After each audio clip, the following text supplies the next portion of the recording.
Hello everybody, myself Soumya. Welcome to my channel. I'll be talking about sunscreens today. Basically, we'll be talking about the science behind the use of sunscreen. So what are sunscreens? Sunscreens are the substances which protect our skin from the damages that are caused due to exposure to sunlight. So these sunscreens are classified into physical sunscreens and chemical sunscreens. So these chemical sunscreens, they absorb and they scatter the UV rays which are responsible for causing sunburns and phototoxicity, but they do not protect us from tanning. So if you are using a chemical sunscreen, you will only be protected of sunburns and phototoxicity, whereas physical sunscreens are more thicker. Okay, they not only prevent the UV radiations that are responsible for sunburns, but also they prevent higher wavelength UV rays which cause tanning. So these physical sunscreens, they also prevent tanning, whereas physical sunscreens are more thicker. Okay, they not only prevent the UV radiations that are responsible for sunburns, but also they prevent higher wavelength UV rays which cause tanning. So these physical sunscreens, they also prevent tanning. Depending on what property are you looking for, you can choose either a chemical sunscreen or a physical sunscreen. If you just want protection from sunburns, you can choose a chemical sunscreen, whereas if you want to prevent tanning, then you can go for a physical sunscreen. But usually these physical sunscreens are thicker and more bulkier compared to the chemical sunscreen, so they might be cosmetically disagreeable. But if you are going out for say some event, or say some like a short term event out in the sun, so for example like swimming or a sports event or a walkathon, etc., in such cases you can use a physical sunscreen when it is just for an occasion. So even though it is not cosmetically agreeable, you can use it since it is for a short term, whereas for regular use you can pick up chemical sunscreen, but you should remember that it will not protect you from tanning. So coming to the term SPF. SPF stands for sun protection factor.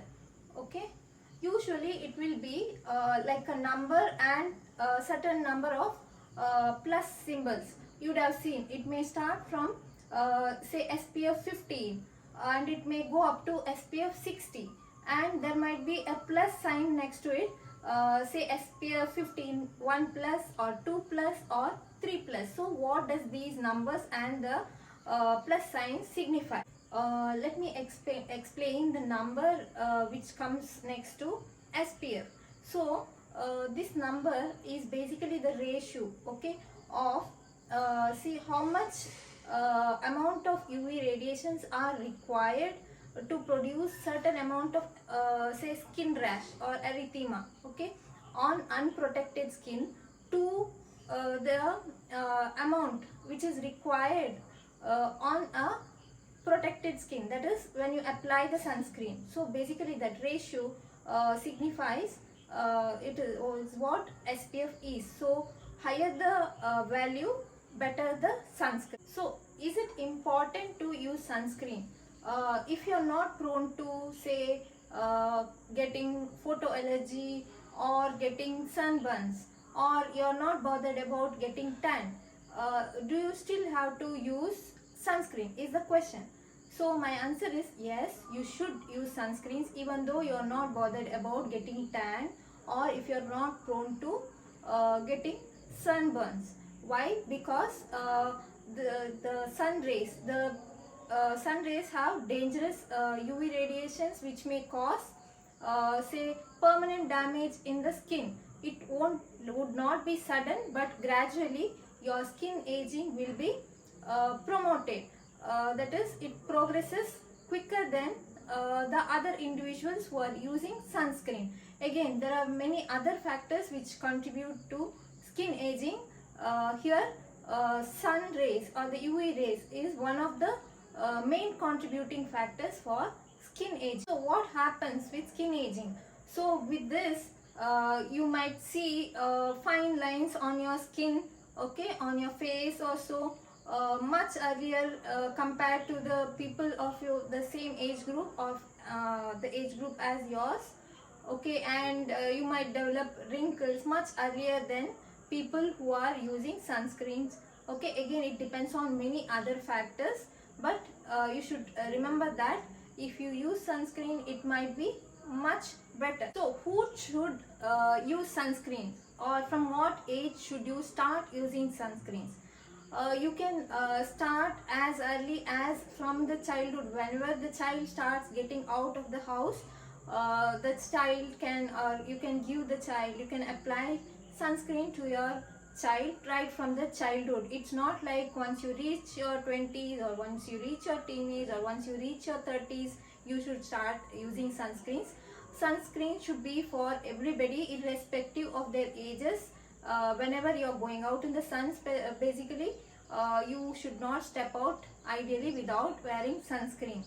Even though if it is a rainy day, still you will have to use a sunscreen. So how often should you apply sunscreen? It's not like you apply sunscreen once in the morning and you are good to go throughout the day. Again, depending on the manufacturer, the efficacy of various sunscreens, that is efficacy in the sense the ability of the sunscreen to protect you from the dangerous sun rays will vary from manufacturer to manufacturer, and again it depends on the environment and your lifestyle also. So basically at least once in the morning and once in the afternoon would be ideal. But if you are using a sunscreen which is less efficacious, then you might have to apply it more often. Whereas if you have a higher efficacy sunscreen, a good sunscreen, you can apply it twice a day. Okay, that's all about the science behind the sunscreens. In my next video, I'll talk about how to pick a right sunscreen for your skin type and for your lifestyle.